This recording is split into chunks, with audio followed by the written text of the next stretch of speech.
Төрийн аудитын байгууллагын аудит цэцэг эмийн сайтаас санхүүгийн аудитын тайлантай хэрхэн танилцах вэ? Иргэн та төрийн аудитын байгууллагын цахим хуудас аудит цэцэг эмээн рүү нэвтрэн орж, аудитын тайлан гэсэн хуудсыг сонгож дарна.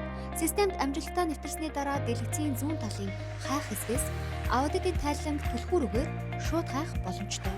Хэрэв түлхүүрүүгээр олон илэрч зэрэг харагдвал төрийн аудитын байгууллага хэсгээс холбогдох аудитын газрын нэр, гүйцэтгсэн он, тайлангийн төрөл, төсөв захирагчийн ангиллаар болон санхүүгийн тайланд өгсөн аудитын дүгнэлтийн төрлийг сонгож хайснаар илүү наривчилсан үр дүнд илэрхийлнэ.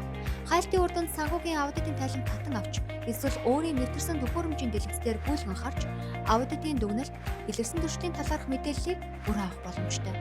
Төрийн аудитын байгууллага жишгээр төсвийн байгууллага, төсөв захирагчийн, төрийн болон орон нутгийн өмчөд тэдгээрийн оролцоотой хуулийн этгээд зэрэг нийт 7000 орчим санхүүгийн тайланд аудит гүйцэтгэж дүгнэлт өгсөн аудитын тайланг аудит цэцэг эмийн сайтад нээлттэй байршуулан эргээд олон нийт иргэний нийгмийн байгууллагууд харилцагч талуудтайгаа хамтран төрийн санхүүгийн удирдлагыг сайжруулахаар ажиллаж байна.